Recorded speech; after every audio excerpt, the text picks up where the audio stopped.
बिस्मिल्लाहिर्रहमानिर्रहीम। अस्सलाम वालेकुम स्टूडेंट्स, उम्मीद है आप सब लोग खैरियत से होंगे। मैं फर्स्ट ईयर के तीसरे चैप्टर का तीसरा लेक्चर जो है वो शुरू करने जा रहा हूँ। पिछले लेक्चर में आपने जो थ्योरी पढ़ी थी जिसे हम वेस्पर थ्योरी कहते हैं, उसकी कुछ लिमिटेशंस भी हैं। एक तो वो ज़्यादा बॉन्ड फॉर्मेशन पे बात नहीं करती, वो ज़्यादा मॉलिक्यूल की शेप्स पे बात करती है। दूसरा बॉन्ड एंगल पे तो बात करती है लेकिन बॉन्ड एनर्जीज पे कोई ज़्यादा बात नहीं करती। और तीसरी इसकी लिमिटेशन ये है कि ये ऑक्सीजन का पैरामैग्नेटिक बिहेवियर जो है वो उसे एक्सप्लेन नहीं कर सकी। तो इसके बाद जो अगली थ्योरी आपकी किताब में है वो है valence bond theory. Valence bond theory जो है ये इसके मुताबिक कोवलेंट बॉन्ड बनता है दो एटमों के दरमियान। जब दो एटम एक दूसरे के करीब आते हैं बॉन्ड बनाने के लिए तो उनके पार्शली फिल्ड ऑर्बिटल्स आपस में ओवरलैप करते हैं। इस ओवरलैपिंग से बनता है एक ओवरलैप्ड ऑर्बिटल और उसमें वो दोनों इलेक्ट्रॉन आ जाते हैं जो दोनों ऑर्बिटल्स के होते हैं। मसलन ये देखें जी, ये एक ऑर्बिटल है, इसमें एक इलेक्ट्रॉन है, ये दूसरा ऑर्बिटल है, इसमें दूसरा इलेक्ट्रॉन है। आप याद रखें दोनों के स्पिन जो है वो अपोजिट होने चाहिए। ये आपस में जब ओवरलैप करेंगे तो इनकी ओवरलैपिंग से कॉमन रीजन डेवलप होता है। ये कॉमन रीजन है जो दोनों ऑर्बिटल का हिस्सा है, इसे कहते हैं ओवरलैप्ड ऑर्बिटल। और किसी ऑर्बिटल में अगर एक इलेक्ट्रॉन मौजूद हो तो उसे हम कहते हैं पार्शली फिल्ड या हाफ फिल्ड ऑर्बिटल। तो जब दो एटम आपस में मिलते हैं तो उनके पार्शली फिल्ड ऑर्बिटल आपस में ओवरलैप करते हैं, उससे एक बनता है ओवरलैप्ड ऑर्बिटल। इसमें दोनों इलेक्ट्रॉन चले जाते हैं जो इन ऑर्बिटल्स के अंदर मौजूद होते हैं। और ये ऑर्बिटल जो होता है ये बॉन्ड, जिसे आप बॉन्ड भी कह सकते हैं, ये जो ओवरलैप्ड ऑर्बिटल है दोनों एटमों के दरमियान। तो वीपीटी के मुताबिक बॉन्ड फॉर्मेशन के लिए दो ऑर्बिटल एक दूसरे के करीब आते हैं, उनके पार्शियली फिल्ड ऑर्बिटल आपस में ओवरलैप करते हैं, इस तरह बनता है कोवलेंट बॉन्ड। थोड़ी सी डिटेल मैंने आपको ज्यादा दी है, मैंने आपको बता दिया कि दो ऑर्बिटल जब आपस में ओवरलैप करते हैं तो उससे एक कॉमन रीजन डेवलप होता है, इसे कहते हैं ओवरलैप्ड ऑर्बिटल। और वो जो दोनों इलेक्ट्रॉन होते हैं ऑर्बिटल के वो इस ओवरलैप्ड रीजन में चले जाते हैं। तो ये था मेन इसका कंसेप्ट, मेन प्रिंसिपल आप इसे कह सकते हैं आप। मैं जरा आप इसके पोस्टुलेट की तरफ आ जाता हूँ, जरा हम डिटेल से देखते हैं बीबीटी को कि इसमें बॉन्ड फॉर्मेशन या कोवलेंट बॉन्ड फॉर्मेशन जो है वो कैसे होती है। बीबीटी के मुताबिक कुछ शरायत है कि दो एटम जब आपस में मिलते हैं तो उनके पार्शली फिल्ड ऑर्बिटल आपस में ओवरलैप करते हैं, यानी हर ऑर्बिटल जो ओवरलैप कर रहा है उसके अंदर कम से कम एक इलेक्ट्रॉन होना चाहिए, एक इलेक्ट्रॉन होना चाहिए। ना तो वो कंप्लीटली फिल्ड हो ना वो जीरो हो, यानी खाली भी ना हो। दूसरा इसका पोस्टुलेट ये है कि ये जो ऑर्बिटल आपस में ओवरलैप कर रहे हैं इनमें जो इलेक्ट्रॉन है इनके स्पिन जो है वो ऑपोजिट होने चाहिए। मसलन अगर एक क्लॉकवाइज घूम रहा है तो दूसरा एंटी क्लॉकवाइज घूमेगा, फिर पेयर बनेगा। क्योंकि जो सिमिलर स्पिन वाले इलेक्ट्रॉन होता है उनका आपस में पेयर नहीं बनता। ये आपको पिछले चैप्टर में मैंने पाली एक्सक्लूजन प्रिंसिपल में भी ये बातें बताई हुई हैं। तो ये इसका दूसरा पोस्टुलेट है। तीसरा इसका पोस्टुलेट ये है कि जितने ऑर्बिटल आपस में ओवरलैप करेंगे उतने ज्यादा बॉन्ड बनेंगे। मसलन अगर दो एटमों के दरमियान दो ऑर्बिटल आपस में ओवरलैप करते हैं तो इससे सिंगल बॉन्ड बनता है। अगर दोनों एटमों के दरमियान चार ऑर्बिटल आपस में ओवरलैप कर रहे हैं, यानी दो दो आपस में कर रहे हैं, तो इसका मतलब है उस मॉलिक्यूल में दोनों एटमों के दरमियान डबल बॉन्ड बनेगा। और अगर 6 ऑर्बिटल आपस में ओवरलैप कर रहे हैं तो इसका मतलब है ट्रिपल बॉन्ड बनेगा। और लास्ट इसका पोस्टुलेट ये है कि ये जो ऑर्बिटल आपस में ओवरलैप कर रहे हैं इनकी ओवरलैपिंग का सिमेट्री इनकी सेम होनी चाहिए, एक्सिस के ऊपर इनकी सिमेट्री जो है वो एक्जैक्टली सेम होनी चाहिए। और इनकी ओवरलैपिंग जितनी ज्यादा होगी उतनी ज्यादा एनर्जी रिलीज होगी, उतना ज्यादा मॉलिक्यूल को स्टेबिलिटी मिलेगी। तो ये इसके जनरल से मैंने बातें करती हैं, मैं प्रैक्टिकली आपको दिखा देता हूँ ओवरलैपिंग कैसे होती है। एस आपको पता है गोल होता है, एस और एस की ओवरलैप तो मैंने तकरीबन आपको दिखा दी है, ये दोबारा देख लें आप। ये एस है, ये दूसरा एस है, और जिससे जो आपस में ओवरलैपिंग होती है वो इस तरह का जो है ना वो ऑर्बिटल डेवलप होता है। ये मैंने आपको दिखाई है एस और एस की ओवरलैप। आप देखें पी और पी की एस और पी की ओवरलैप देख लें आप, एस और पी की ओवरलैप। पी आपको पता है डबल शेप में होता है, इनकी ओवरलैप होती है इस तरह, ठीक है। और अब आप पी और पी की ओवरलैप देख लें। पी और पी की जो ओवरलैप होती हैं वो दो तरह की होती हैं, एक होती है लीनियर या हेड ऑन ओवरलैप, एक होती है पैरेलल या साइड ऑन ओवरलैप। देखिए जी जरा, ये मैं पहले हेड ऑन ओवरलैप दिखा देता हूं आपको।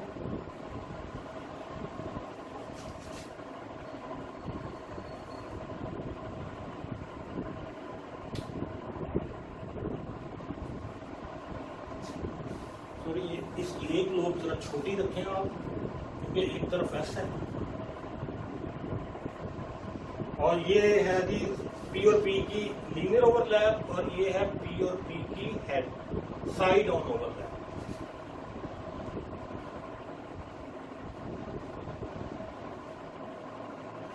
ठीक है, इसमें इलेक्ट्रॉन डेंसिटी जो है आपको आधी ऊपर चली जाती है, आधी नीचे चली जाती है। ये जो पी और पी की लीनियर ओवरलैप है, ये हेड ऑन ओवरलैप है, इससे बनता है सिग्मा बॉन्ड। और पी और पी की जो साइड ऑन या पैरेलल ओवरलैप है, इससे बनता है पाई बॉन्ड। एक बात आप याद रखिएगा, दो एटमों के दरमियान बनने वाला पहला बॉन्ड हमेशा सिग्मा होता है, और उसके बाद उन्हीं दो एटमों के दरमियान अगर आप और बॉन्ड बनाते हैं तो वो सारे पाई होंगे। सिग्मा बॉन्ड जो है ना वो बहुत मजबूत होता है क्योंकि वो लीनियर ओवरलैप से बनता है। पाई बॉन्ड निस्बतन कमजोर होता है क्योंकि ये पैरेलल ओवरलैप से बनता है। और दूसरा, इसमें इलेक्ट्रॉन डेंसिटी मॉलिक्यूलर प्लेन के ऊपर और नीचे मौजूद होती है, जैसे आप यहाँ पर देख रहे हैं। इलेक्ट्रॉन डेंसिटी यहाँ और यहाँ होगी, जबकि लीनियर ओवरलैप में इलेक्ट्रॉन डेंसिटी इस प्लेन के ऊपर होती है जो दोनों न्यूक्लियस को जोड़ रहा है। इसी वजह से सिग्मा बॉन्ड कमजोर होता है, ताकतवर होता है, और पाई बॉन्ड जो है वो निस्बतन कमजोर होता है। ये इसकी मेन मैंने ओवरलैप्स और इसकी जो टाइप्स वगैरह आपको बता दी हैं।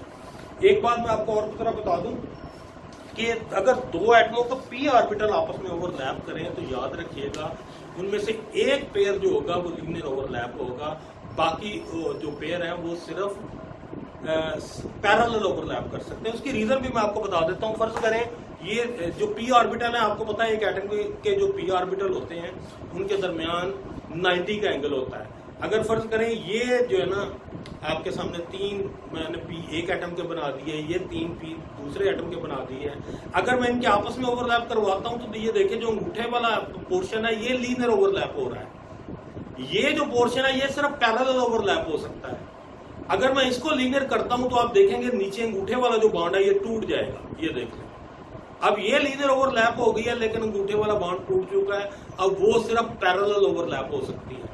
तो इस बात को आप ध्यान में रखिएगा कि दो एटमों का पी ऑर्बिटल जब आपस में मिलते हैं, तीनों पीज आपस में मिलते हैं, तो सिर्फ एक पेयर होगा जो लीनियर ओवरलैप करेगा, बाकी पेयर जो है वो सिर्फ पैरेलल ओवरलैप कर सकते हैं। अगर आप उनको लीनियर करवाते हैं तो जो पहले लीनियर हुआ है वो टूट जाएगा, अब वो पैरेलल हो सकता है। तो अब हम थोड़ी सी एग्जांपल्स की तरफ जाते हैं, इसके एप्लीकेशन पे डिस्कशन करते हैं हम।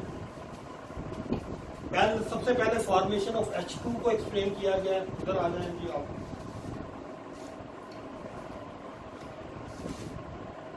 H2 मॉलिक्यूल की फॉर्मेशन देखें जी। H की इलेक्ट्रॉनिक कॉन्फ़िगरेशन होती है 1s1, ये दूसरे H की भी होगी 1s1।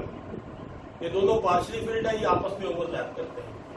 ठीक है, तो ये दोनों S हैं और S की ओवरलैप जो भी मैंने मिटाई है वो आप दोबारा शो कर सकते हैं। यहाँ पे ये S और S की ओवरलैप है। ये फॉर्मेशन है हाइड्रोजन की H2। अब आप देखें जी फ्लोरीन की F2 की फॉर्मेशन देखें जरा। फ्लोरीन का एटॉमिक नंबर होता है 9, 1s2, 2s2, 2px, 2py और 2pz, 2, 2, 1। ये आउटरमोस्ट शेल है इसका। दूसरा फ्लोरीन लिखें 1s2, 2s2, 2p6, sorry 2p2,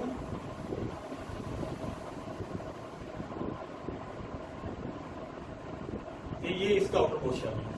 आप दोनों की इलेक्ट्रॉनिक कॉन्फ़िगरेशन देख लें, सिर्फ ये आखिरी जो 2pz है ये पार्शियल फिल्ड है, यानी इसमें एक इलेक्ट्रॉन है। ये आपस में ओवरलैप करेंगे और इसके नतीजे में F2 का मॉलिक्यूल बनेगा। इसकी जो मॉलिक्यूल की फॉर्मेशन है, ये दोनों P है तो P और P की ओवरलैप आप दिखा दें यहाँ पर। ये एक P है, ये दूसरा P है, दोनों की लीनियर ओवरलैप होगी। ये है जी P और P की ओवरलैप लीनियर। तो ये है F2 की फॉर्मेशन। अब आगे आपकी किताब में है Cl2 की फॉर्मेशन, उसको देखें जरा।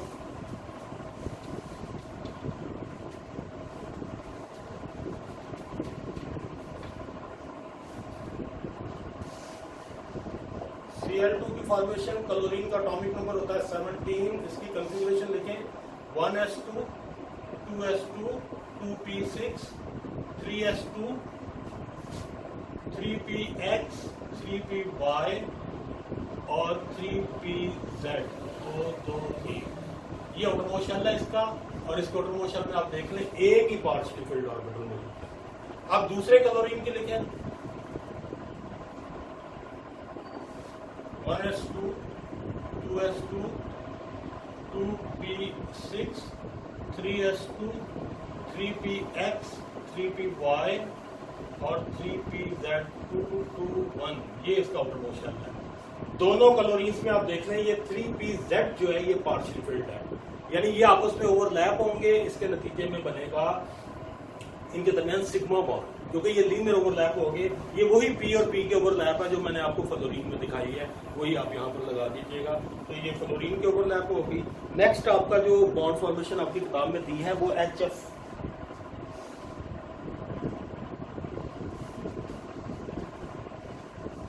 HF की मॉलिक्यूल फॉर्मेशन देखें अगर आप।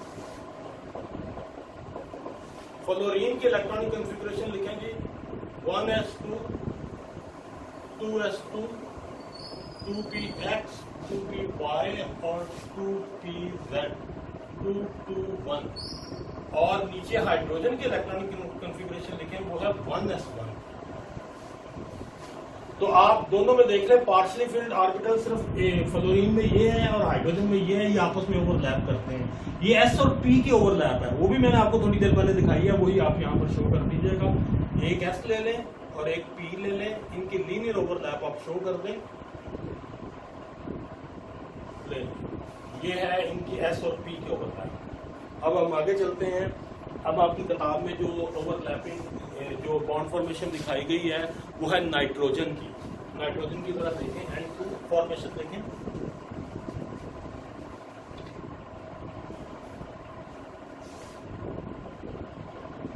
N2 मॉलिक्यूल फॉर्मेशन देखें जी। एक नाइट्रोजन लिखें जरा, एटॉमिक नंबर है 7, 1s2 2s2 2px 2py और 2pz 1 1 1। ये है इसका आउटर मोशन। इसमें आपको एक लोन पेयर नजर आ रहा है और 3 आपको पार्शियली फिल्ड ऑर्बिटल नजर आ रहे हैं। दूसरी नाइट्रोजन लिखें आप 1s2 2s2 2px 2py और 2pz 1 1 1। ये है जिसका आउटर मोशन। इसमें भी आपको 3 पार्शियली फिल्ड ऑर्बिटल नजर आ रहे हैं। ये आपस में ओवरलैप करते हैं, इससे 3 बॉन्ड बनते हैं N2 में। यानी नाइट्रोजन N2 में नाइट्रोजन और नाइट्रोजन के दरमियान ट्रिपल बॉन्ड होता है। ये मैं आपको दिखा भी देता हूं, क्योंकि ये तीनों P आपस में मिल रहे हैं, तो तीनों P आप बना दें और उनके आपस में ओवरलैपिंग दिखा दें। देखें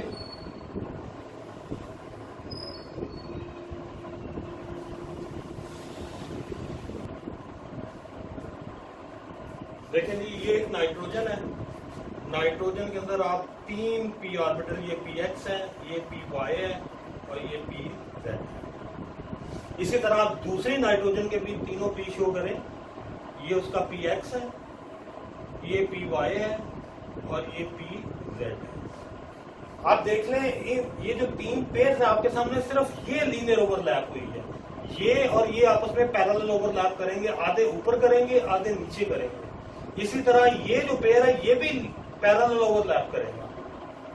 आधी मॉलिक्यूलर डेंसिटी ऊपर होगी, यानी जो इलेक्ट्रॉन की डेंसिटी वो आधी ऊपर होगी आधी नीचे होगी। ये मैं आपको ऑलरेडी भी एक्सप्लेन कर चुका हूं कि अगर 2 एटमों के p ऑर्बिटल आपस में मिलते हैं तो सिर्फ एक पेयर ऐसा हो सकता है जो लीनियर ओवरलैप करे, बाकी सिर्फ पैरेलल ओवरलैप कर सकते हैं, क्योंकि p ऑर्बिटल जो है इनके दरमियान 90 का एंगल आपने बरकरार रखना है।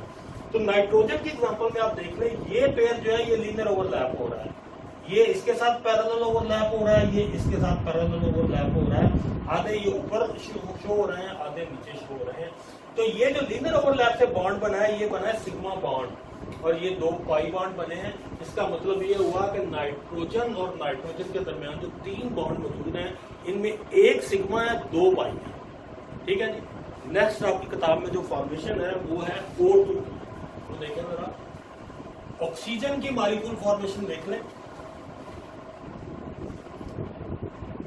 O2, ऑक्सीजन की इलेक्ट्रॉनिक कॉन्फ़िगरेशन लिखें इस तरह 1s2, 2s2, 2px, 2py और 2pz।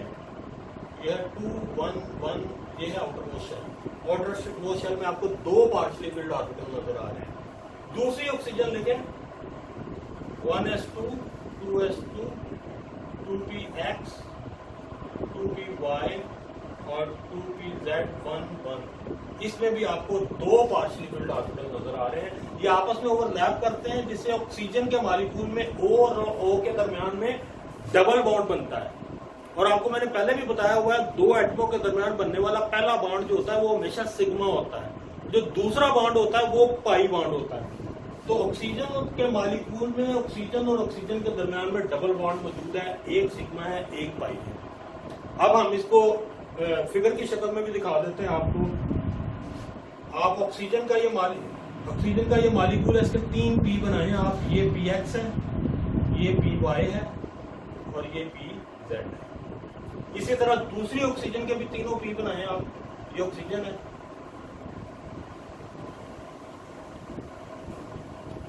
ये px है, ये py है और ये pz है।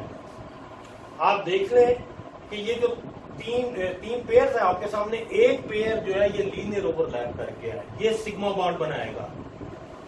ठीक है, एक तो कंप्लीटली फिल्ड है, यानी 2px और 2px दोनों का ये कंप्लीटली फिल्ड है। उसमें इलेक्ट्रॉन जो है वो दो मौजूद हैं, वो बॉन्ड फॉर्मेशन में हिस्सा नहीं लेंगे। मैं इसको लाइनों से शो कर देता हूं, यानी इसने बॉन्ड फॉर्मेशन में हिस्सा नहीं लेना। अब एक ये लीनियर ओवरलैप हो गई है और ये पैरेलल ओवरलैप हो जाएगी, इससे बन जाएगा पाई बॉन्ड। अब देख लें, ऑक्सीजन और ऑक्सीजन के दरमियान में ये सिग्मा बॉन्ड है और ये पाई बॉन्ड है। पाई बॉन्ड में आपको ऑलरेडी बता चुका हूं मैं, आधी इलेक्ट्रॉन डेंसिटी प्लेन के ऊपर होती है, ये मॉलिक्यूलर प्लेन है, आधी ऊपर है और आधी नीचे है। इस तरह बनता है जी O2 का मॉलिक्यूल। ये वैलेंस बॉन्ड थ्योरी जो है, इसके मेन जो है, इसके एग्जांपल्स वगैरह मैं सारी करवा चुका हूं।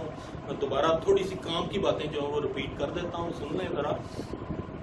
दो एटम जब भी बॉन्ड बनाने के लिए एक दूसरे के करीब आते हैं तो उनके पार्शियली फिल्ड ऑर्बिटल आपस में ओवरलैप करते हैं।